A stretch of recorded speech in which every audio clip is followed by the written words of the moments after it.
1944 में प्रकाशित राहुल सांकृत्यायन जी की पुस्तक दिमागी गुलामी में आज जिस लेख को हम पढ़ेंगे वे कई कारणों से अति महत्वपूर्ण है। सबसे पहला कारण तो ये कि देश जो है वो आज भी इन्हीं समसामयिक समस्याओं से जूझ रहा है जितना कि 100 साल पहले भी जूझ रहा था। आपको शायद लग रहा होगा कि मेरा गणित खराब हो गया है। 1944 से 2021 तक 100 साल कहां बनते हैं। लेकिन यदि थोड़ा और पीछे जाएं, जून 1927 में कीर्ति पत्रिका में ऑलरेडी भगत सिंह इसके ऊपर एक लेख लिख चुके थे और शीर्षक था सांप्रदायिक दंगे और उनका इलाज। महज 6 साल बाद पूरा 100 का आंकड़ा छू लेगा ये लेख। 100 साल पुराना हो जाएगा ये लेख।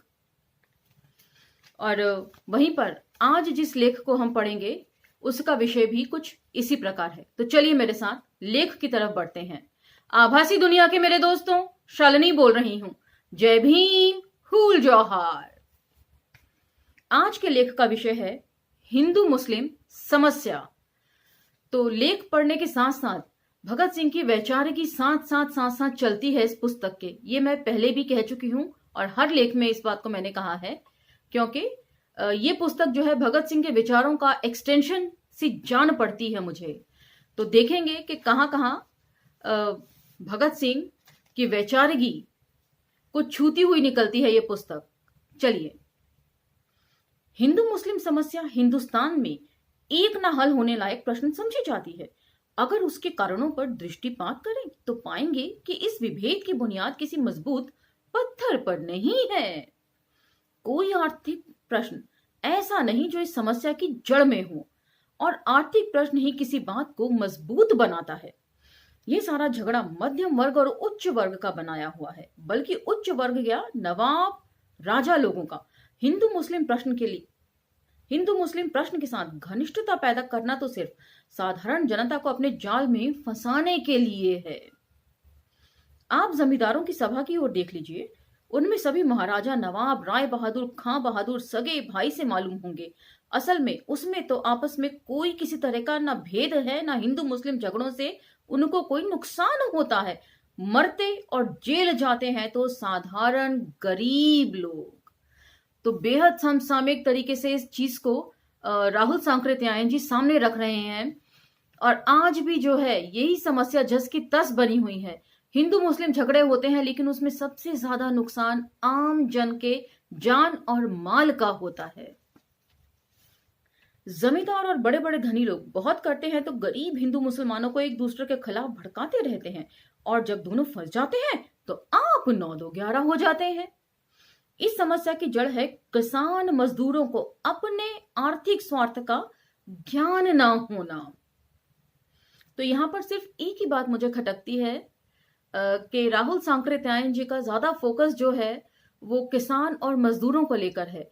किसान और मजदूरी की समस्या यदि हल भी हो जाए, आर्थिक समस्या यदि हल भी हो जाए, तो जाति की समस्या जो है वो बिल्कुल हल नहीं होती। मार्क्सवाद को राहुल सांकृत्यायन जी ने बिल्कुल वैसा ही समझा, ठीक समझा, जैसा कि कार्ल मार्क्स ने दुनिया को समझाना चाहा होगा। लेकिन भारतीय परिप्रेक्ष्य में वे उसे जस का तस रख कर देखते हैं। ये बात थोड़ी मुझे चुभती है, क्योंकि भारतीय समाज जो है वो जातियों में बटा हुआ पहले है। तो इसलिए वो हमेशा आर्थिक कारणों को सबसे पहले बताते हैं। और भगत सिंह अपने लेख सांप्रदायिक दंगे और उनका इलाज में भी यही सब बातें कहते हैं कि इसका इलाज यदि कोई हो सकता है तो वह भारत की आर्थिक दशा में सुधार करके ही लाया जा सकता है। क्योंकि उसके आगे वो कारण देते हैं कि जनता इतनी गरीब है कि कोई भी एक व्यक्ति दूसरे व्यक्ति को चवन्नी देकर किसी का भी अपमान करवा सकता है। ये भगत सिंह के राजनीतिक दस्तावेज के पृष्ठ संख्या 18 पर ये पंक्तियां उद्धृत हैं। आप क्रॉस चेक कर सकते हैं या अंबेडकर नामा पर जाकर सुन सकते हैं। चैनल अभी बंद नहीं हुआ है, हैक जरूर हुआ है, लेकिन अभी रनिंग है। वहां पर जाकर भगत सिंह के राजनीतिक दस्तावेजों में सांप्रदायिक दंगे और उनका इलाज वाला जो एपिसोड है वो आप सुन सकते हैं, और साथ साथ मूल्यांकन भी कर सकते हैं। क्या क्या साम्यताएं हैं और किस तरीके से हिंदू मुस्लिम समस्या राहुल सांकृत्यायन जी का लिखा हुआ लेख भगत सिंह के लेख का एक्सटेंशन है। बहिष्ट और स्वर्ग के लोभ में जो इन्हीं धनिकों की पिट्ठुओं ने उन्हें दिया है, अपने उस जीवन को दुखमय और नरक का जीवन बना रहे हैं। यदि उन्हें ये अच्छी तरह ज्ञात हो जाए कि सभी गरीबों का सवाल एक है, चाहे वे हिंदू हो या मुसलमान, अगर इजाफा होता है तो सभी गरीबों पर। यदि बेगार और नाजायज कर वसूल किए जाते हैं तो वे भी गरीबों से ही। बिल्कुल सही बात बोल रहे हैं राहुल सांकृत्यायन जी। कितने दूर दृष्टि रही होगी राहुल सांकृत्यायन जी की। और आज देखिए, हिंदू मुस्लिम कहकर सरकार जो है वो भड़काती है। ऐसा शायद पहले नहीं हुआ है कि जो सरकार सत्ता में है उसी के शीर्षस्थ नेता जो है वो सबसे ज्यादा भड़काऊ भाषण दे रहे हैं हिंदू मुसलमान के खिलाफ। और उस बात में वो कोई चर्चा नहीं करते जो कि इतने बड़े बड़े धनाढ्य लोग कई हजार करोड़ों का रुपया लेकर देश से फरार हो गए हैं। तो सारे कर जो वसूले जाते हैं वो आम जनता की जेब पर ही उसका बोझ आता है। यदि देश में नया समाज और नया आर्थिक संगठन किया जाता है तो उससे सबसे बड़ा फायदा गरीबों को ही होगा। अगर इन बातों पर वे अच्छी तरह गौर करना सीख लें तो उन्हें मालूम होगा कि 1000 में से 999 आदमियों को इस हिंदू मुसलमान झगड़ों से नुकसान ही होगा। झगड़ों के कारण है विदेशी प्रभुओं का स्वार्थ, धनिकों का स्वार्थ और चंद पढ़े लिखे लोगों की नौकरी और मेंबरी की भूख, जिससे साधारण जनता को नुकसान के सिवाय फायदा कुछ भी नहीं है। तो यही सब बातें भगत सिंह भी बोलते हैं और साफ तौर पर कहते हैं कि सत्ता का हस्तांतरण है, एक हाथ से निकलकर दूसरे हाथ में यदि सत्ता चली जाती है तो उससे मजदूरों और किसानों का कोई भला नहीं होता, अछूत समस्या हल नहीं होती। जरूरत यह है कि हम 100 में 99 आदमियों के सामने रोज बरोज के आर्थिक प्रश्न को रखें। साम्यवादी और किसान कार्यकर्ता ये दिखा दें कि हिंदू मुस्लिम का बिल्कुल भेदभाव नहीं है, जैसा कि जमींदार दिखलाते हैं। तो इस बार के किसान आंदोलन में ये सभी बातें हमें साक्षात देखने को मिली। तो जिससे मुझे लगता है कि इस लेख को समझने में कोई कठिनाई नहीं होनी चाहिए। अब तक जितने भी लेख हमने पढ़े हैं, यदि आपको उनको समझने में कठिनाई लगे तो मौजूदा सरकार के रवैये और उनके लिए गए पॉलिसी डिसीजंस को आप मद्देनजर रखिएगा। आपको लेख समझने में कोई कठिनाई नहीं आएगी। आपको बल्कि ऐसा लगेगा जैसे आज ही भगत सिंह ने, आज ही राहुल सांकृत्यायन जी ने या डॉक्टर अंबेडकर ने इन सब चीजों को लिखा है।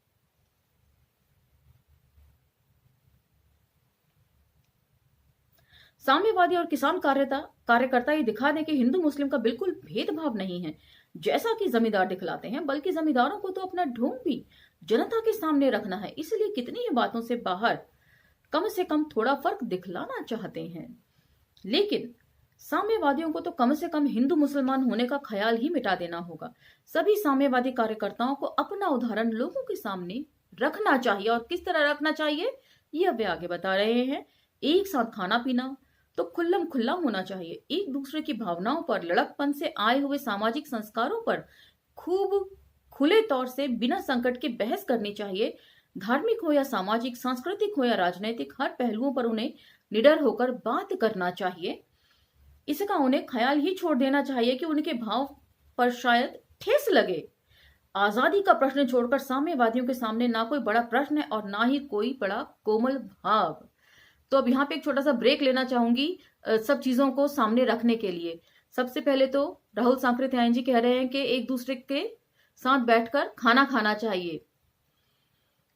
तो यहीं पर यदि आप देखें, जो भोजन माता हैं उनका किस तरीके से बहिष्कार किया गया था स्कूल के बच्चों द्वारा, और बहिष्कार करने वाले कोई बहुत वयस्क लोग नहीं थे, छोटे छोटे बच्चे थे। तो आखिर ये जहर उनके दिल में, दिमाग में कहां से आया कि ये अछूत हैं और इनके हाथ का खाना हमें नहीं खाना है? ये कुछ ऐसे प्रश्न हैं जो उठने चाहिए। और उसके बाद वे बात कर रहे हैं कि धार्मिक, सामाजिक, सांस्कृतिक, राजनीतिक किसी भी पहलू पर बहस होनी चाहिए और बेधड़क आपको, आम जनता को अपने विचार सामने रखने चाहिए, बिना झिझक के, बिना ये परवाह किए हुए कि वे किसी को ठेस पहुंचा रहे हैं। और आज जो सरकार है उसका आचरण ठीक इसके विपरीत हो रहा है। जैसे ही आप कुछ करते हैं, आप फटाफट ब्लॉक कर दिए जाते हैं सोशल मीडिया पर। अंबेडकर नामा भी हैक कर लिया गया सोशल मीडिया से। तो ये किस प्रकार का रवैया है? क्या ये तानाशाही नहीं है? हम जानते हैं कि साम्यवादी भी आखिर हिंदू मुसलमान बाप से ही पैदा हुए हैं, और बच्चे पर लड़कपन में कम से कम अपने माँ बाप का असर होना जरूरी है। वे असर अभी दूर हो सकते हैं जब सामाजिक बंधनों को तोड़ने में हम साहस से काम लें और एक दूसरे के कोमल भावों का खुला प्रहार करने को तैयार हों।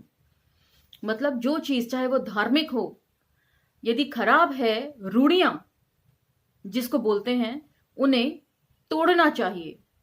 चाहे वो बुर्के का मुद्दा हो, बुर्का पहनकर आने में शिक्षा लेने का मुद्दा हो, वो सभी मुद्दे एकदम खुलकर उन पर बहस होनी चाहिए।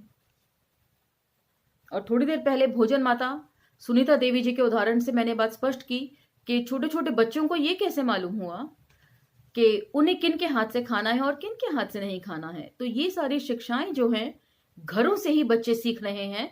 सबसे पहले तो घरों का माहौल ठीक होना चाहिए, क्योंकि प्रथम पाठशाला घर ही होता है।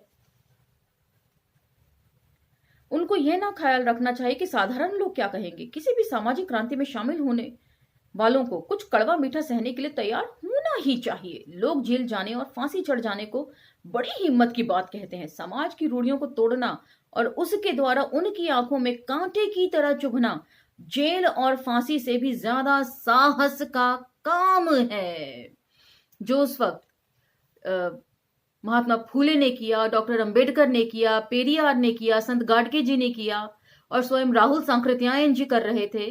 भगत सिंह जानते थे। भगत सिंह ने इनफैक्ट अपने पत्रों में इस बात को लिखा है कि उनके मन में अपने आप को फांसी से बचाने का सिर्फ एक ही लालच है कि वे ज्यादा से ज्यादा देश की सेवा कर सकें। उन्हें एक ही मलाल था कि वो इतनी जल्दी जा रहे हैं और देश के लिए वो जो कुछ करना चाहते थे वे नहीं कर पाए हैं। और उसके बाद उन्होंने अपने दोस्तों को बाखूबी ये लिखा था कि फांसी पर लटकने के बाद तो वो सब बंधनों से, सब दुख दर्दों से छूट जाएंगे, लेकिन जो लोग जेलों के अंदर बंद हैं, जो बाहर सामाजिक कार्य करता है, उनका जीवन जरूर दुश्वारियों से भरा हुआ होता है। भगत सिंह अच्छी तरह जानते थे।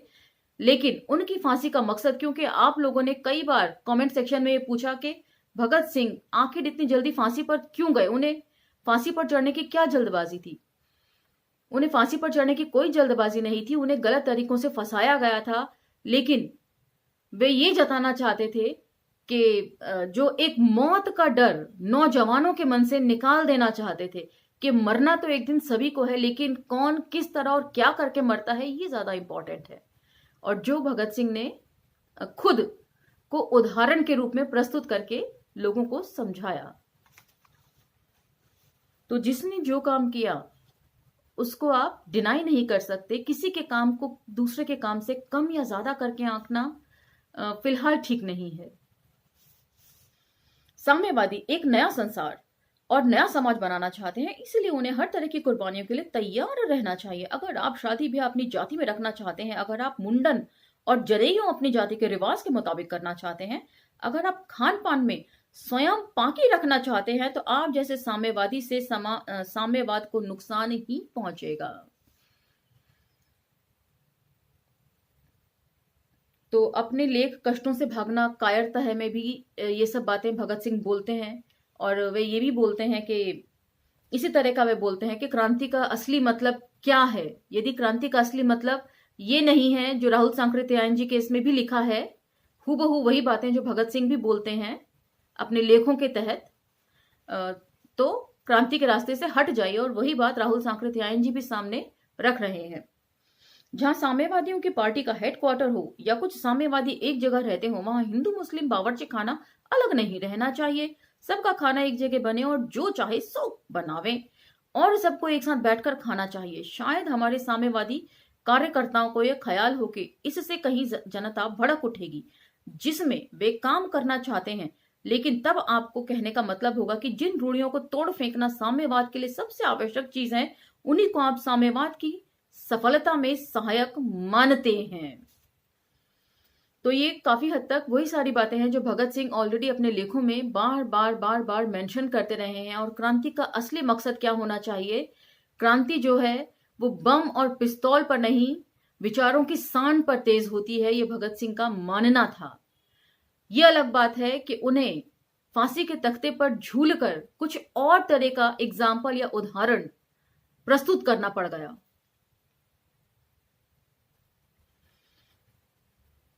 जनता अपनी असली हित को समझने की शक्ति रखती है, यदि उसको ठीक से समझाया जाए। तो मैं यहाँ अपने ही एक उदाहरण देता हूँ। बहुत दिनों बाद मुझे एक परिचित गांव में जाना पड़ा। लोगों का आग्रह हुआ कि मैं रूस के बारे में कुछ कहूं। मैंने साधारण रूसी जनता की आर्थिक उन्नति की बात बतलाई, कैसे वहां के गांव के छोटे छोटे खेत मेड़ तोड़कर मीलों लंबे बना दिए गए हैं, कैसे छोटे छोटे टट्टुओं की जगह एक हाथ गदरा खोदने वाला 7 फेरों के मोटर वाला हल एक के पीछे 50 खेतों में चलते दिखलाई पड़ते हैं, कैसे गांव के स्त्री पुरुष श्रमिकों अपने सम्मिलित खेतों पर मोटर हलों पर बैठे झंडे और जयनाद के साथ खेतों में पहुंचते हैं, कैसे हवाई जहाज उड़कर मीलों लंबे खेतों में बीज बोते हैं, कैसे मशीनें ही खेतों को काटती हैं, कैसे फसल को दबाती हैं, किस तरह खेतों पर भी भोजन के वक्त सैकड़ों किसान काम छोड़कर एक जगह जमा हो जाते हैं, भोजन परोसा जाता है और साथ साथ लोग रेडियो का गाना भी सुनते हैं, कैसे गांव एक दूसरे से जुताई, खेत बोने और अनाज की अधिक परिमाण में पैदा करने में होड़ लगाते हैं, कैसे किसी गांव का काम पिछड़ जाने पर दूसरे गांव वाले गोल बांधकर मदद देते हैं और उन्हें लज्जित करते हैं, कैसे गांव की छोटी छोटी झोंपड़ी हटाकर चौड़ी सड़कों के किनारे ईंट चूने के मकान किसान बना रहे हैं, जिनमें पानी के नल, बिजली की रोशनी, नागरिकों की चीजें पहुंच रही हैं, कैसे हर जगह गांव में स्कूल, अस्पताल और सिनेमा जारी रहता है। तो बजाय दूसरे की टांग खींचने के, बजाय दूसरे को अपमानित करने के, दूसरे से होड़ लगाइए ना। यदि कोई अच्छा काम कर रहा है तो आप भी अच्छा काम करके उसकी बराबरी करने की कोशिश कीजिए, न कि उसके कामों की आलोचना करके। मूल्यांकन करना और आलोचना करना दो अलग अलग बातें हो जाती हैं। कैसे हर एक गांव में श्रमिकों, स्त्री पुरुषों अपने पुस्तकालय, क्लबों और नाट्यशाला में नियम पूर्वक पहुंचते हैं, कैसे लोगों को दिन में 6-7 घंटा काम करना पड़ता है और इतने ही में सुसंस्कृत जीवन बिताने की हर एक सामग्री को वे आसानी से पा सकते हैं, कैसे वहां लड़के लड़कियों को पढ़ाने तथा परवरिश करने का सबसे अधिक भार साम्यवादी सरकार अपने हाथ में लेती है। और हमारी यहाँ की सरकार तो यही चाहती है कि विश्वविद्यालय हमेशा बंद ही रहे, ऑनलाइन क्लासेस ही हमेशा चालू रहे और गरीबों की पढ़ाई जो है वो डाटा नेटवर्क के चक्कर में छूट ही जाए।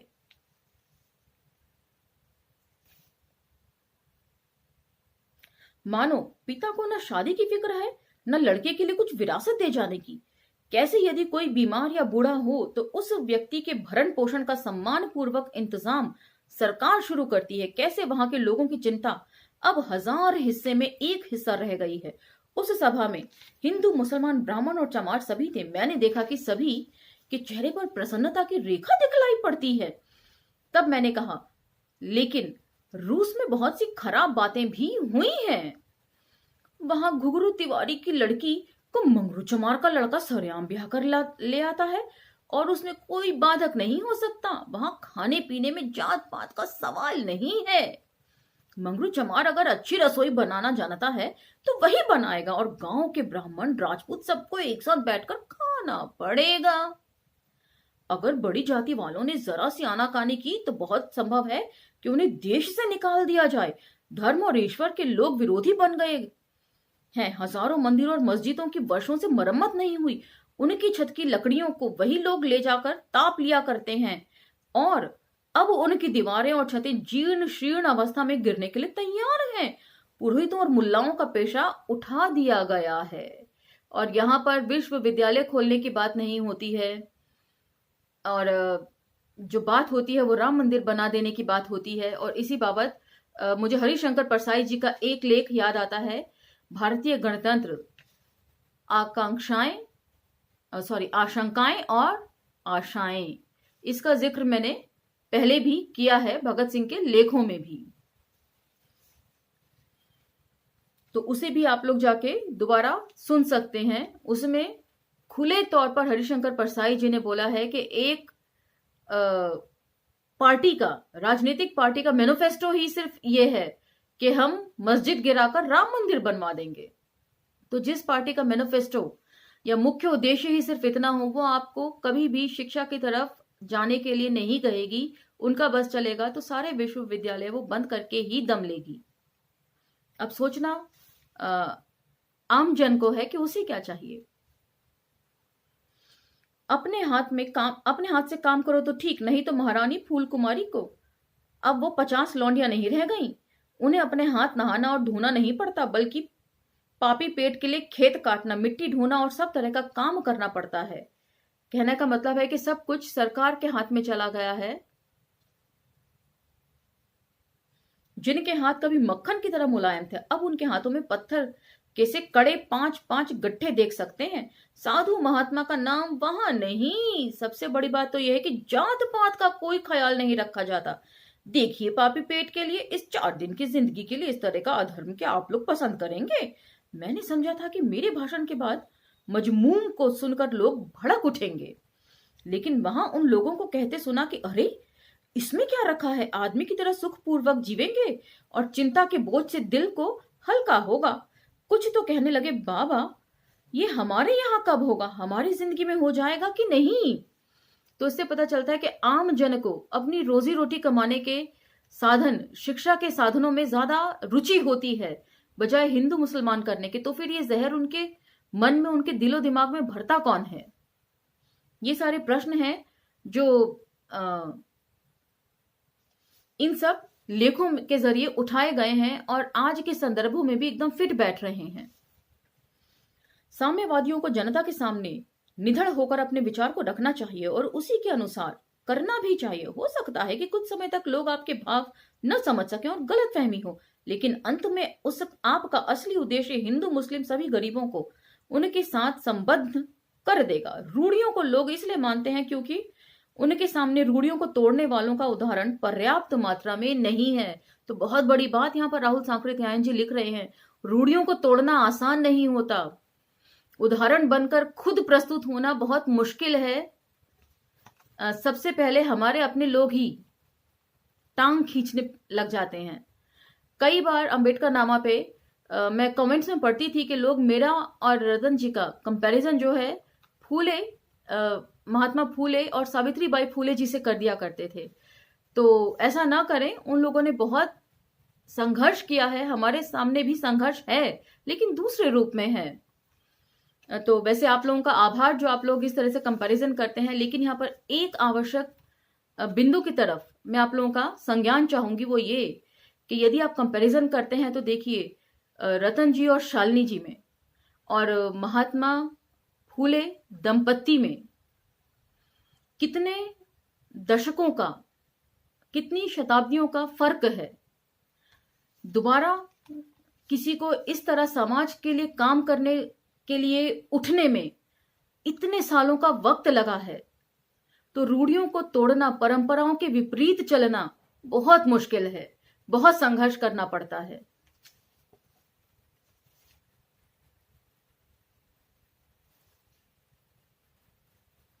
लोगों में इस ख्याल का जोर से प्रचार करना चाहिए कि मजहब और खुदा गरीबों के सबसे बड़े दुश्मन हैं। वे मरने के बाद स्वर्ग का लालच देकर इस जीवन को नरक बनाते हैं। ऋतु संबंधी तथा अन्य राष्ट्रीय महत्व के उत्सवों में साम्यवादियों को भी शामिल होना चाहिए, लोगों को भी उसकी ओर आकर्षित करना चाहिए, लेकिन जिन त्योहारों का संबंध मजहब से है उससे अपने को अलग रखना चाहिए। तो होली आने वाली है और होली एक ऋतु से जुड़ा हुआ, किसानों की फसलों से जुड़ा हुआ त्योहार है। किस तरह उसका हिंदूकरण हुआ, इसके ऊपर अलग से बहस की जानी चाहिए, न कि जो लोग इस त्योहार को मनाना चाहते हैं उनको क्रिटिसाइज करना चाहिए। तो यहाँ पर राहुल सांकृत्यायन जी बहुत अच्छी बात कह रहे हैं और अंबेडकर नामा के पिछले साल के यदि आप एपिसोड्स देखेंगे तो इसके ऊपर भी एपिसोड बना है। हमें जन्माष्टमी और मौलूद शरीफ, नवरात्रि और ईद से कोई संपर्क नहीं रखना चाहिए। ताजिया और रामलीला दोनों हमारे लिए एक समान त्याज्य हैं। हिंदुओं की गौरक्षा सबसे बड़ी बेवकूफी और हानिकारक चीज है। खुद तो इसके पुरखे अभी 1600 वर्ष पहले तक गाय का मांस घर घर में खाते और खिलाते रहे हैं। वही धूर्त पुरोहित जिनके पूर्वजों के यहाँ बिना 6 महीने की बच्चियां मारे मेहमानों की खातिरदारी नहीं हो सकती थी, वही अब गाय के पीछे जिहाद बोल रहे हैं। तो गौ रक्षा का सच जो है वो उघाड़ कर रख रहे हैं। और यहाँ पर डी.एन. झा सर की एक पुस्तक है द होली काउ, जिसका मैं खास जिक्र करना चाहूंगी। उसमें उन्होंने भी यही सारे बिंदुओं पर चर्चा करी है जो राहुल सांकृत्यायन जी इस लेख में लिख रहे हैं। इस बारे में हमारी राय खुली और स्पष्ट होनी चाहिए। हमारे लिए गाय वैसी चीज है जैसे कि और कोई जानवर। किसान मजदूरों को समझाना चाहिए, हिंदू किसान मजदूरों को समझना चाहिए कि तुम्हारे पूर्वजों की करनी गौरक्षा के विषय में कैसी थी। कुर्बानी करना भी बेवकूफी है, और फिर उस खुदा के लिए जो गरीबों का सबसे बड़ा दुश्मन है। हिंदू जब खुद अपने ख्याली देवताओं के लिए बकरी सुअर चढ़ाएं तब तो कोई बात नहीं, लेकिन जब मुसलमान उसी बेवकूफी को करे तो उसके लिए लठ लेने को तैयार हो जाएं, तो ये कितनी वाहियात बात है। तो दोनों ही धर्मों की जो बुरी रूढ़ियां हैं उनकी वे आलोचना कर रहे हैं। गौकशी और रामलीला, ताजिया और बाजा, ये सारे झगड़े बनियों के बड़े काम के हैं। क्योंकि आप पिचकारी खरीदते हैं, रंग खरीदते हैं, कुछ भी करते हैं, तो इसमें फायदा किसका होता है? वैश्य समाज के लोगों का। वे उन्हीं को लेकर गरीबों में झगड़े पैदा करते हैं, उनको एक दूसरे का जानी दुश्मन बनाते हैं और फिर अपना उल्लू सीधा करते हैं। मजहब और खुदा के खिलाफ हमें जबरदस्त प्रचार करना चाहिए। किसानों और मजदूरों को अपनी जिंदगी की नित्य की कड़वाहट का इतना अनुभव होता है कि समझाने पर वे मजहब की धोखाधड़ी को समझ सकते हैं। एक मर्तबे यदि ये भाव हमने लोगों में पैदा कर दिया तो किसान और श्रमिक जनता की सारी सम्मिलित शक्ति क्रांति के लिए तैयार हो जाएगी। तो भगत सिंह की तरह ही यहाँ पर राहुल सांकृत्यायन भी मानसिक क्रांति की बात कर रहे हैं, वैचारिक क्रांति की बात कर रहे हैं कि लोगों के सामने लोग बेवकूफ नहीं है। उनमें पोथियों का ज्ञान भले ही ना हो, लेकिन सहज ज्ञान जरूर है और समझाने पर वे जरूर समझ जाएंगे। लेकिन समझाने का तरीका होना चाहिए और उसके लिए आपको खुद भी उतना पढ़ लिख कर आना पड़ेगा। पढ़ाई लिखाई का कोई दूसरा विकल्प नहीं है। उर्दू, हिंदी, धोती पैजामा, लाल सफेद टोपी भी उसी मजहब ने पैदा किए हैं। साम्यवादियों के लिए कोई बात इसलिए माननीय नहीं है कि वे हजारों वर्षों से चली आती है। हम जानते हैं कि जितनी शताब्दियां हम पीछे की ओर जाएंगे उतना ही लोगों में बेवकूफी का परिमाण भी अधिक पाएंगे। हर एक चीज हमें बुद्धिपूर्वक विचार करना है, पर किसी पोथी की बात माननी है न किसी बड़े आदमी की। तब हमें अपने आप ही अपना रास्ता साफ दिखलाई पड़ने लगेगा। तो वही बात कह रहे हैं कि ऐसा नहीं है, अंधभक्ति नहीं होनी चाहिए, यही वे बात बोल रहे हैं। और आज का दौर कौन सा दौर है मुझे कहने की तो जरूरत नहीं है। हमें उस समय के लिए उतावला होना चाहिए जबकि हमारे देश से जाति भाव सपना हो जाएगा, छुआछूत मिट जाएगी और धर्म एवं वेद अतीत की बात हो जाएंगे। रोटी बेटी वेशभूषा भाषा भाव सब एक हो जाएंगे। तो यहाँ पर ये लेख खत्म होता है, लेकिन इस लेख में लिखी गई बातें अभी तक लिंगर ऑन हो रही हैं, कैरी ऑन हो रही हैं। यहाँ तक कि भगत सिंह ने भी इन्हीं सब चीजों को लिखा है। डॉक्टर अंबेडकर की लड़ाई भी इन्हीं सब चीजों को लेकर थी। पेरियार जी ने भी इन सब चीजों को लेकर बहुत सारा काम किया है, लेकिन नतीजा अभी भी सिफर ही है। बल्कि मैं तो कहूंगी पहले के मुकाबले ये सब चीजें और ज्यादा प्रगाढ़ यानी कि गहरी हो रही हैं। तो ये सारे प्रश्न हैं जो आप लोगों को मतने चाहिए, समझने चाहिए। तो इसी के साथ ये लेख समाप्त होता है। अंबेडकर नामा फिलहाल हैक किया जा चुका है, उसके ऊपर त्वरित कार्रवाई चालू है। तब तक बहुजन विजडम और अंबेडकर नामा ग्लोबल को ज्यादा से ज्यादा सब्सक्राइब करें, लाइक करें और शेयर करें।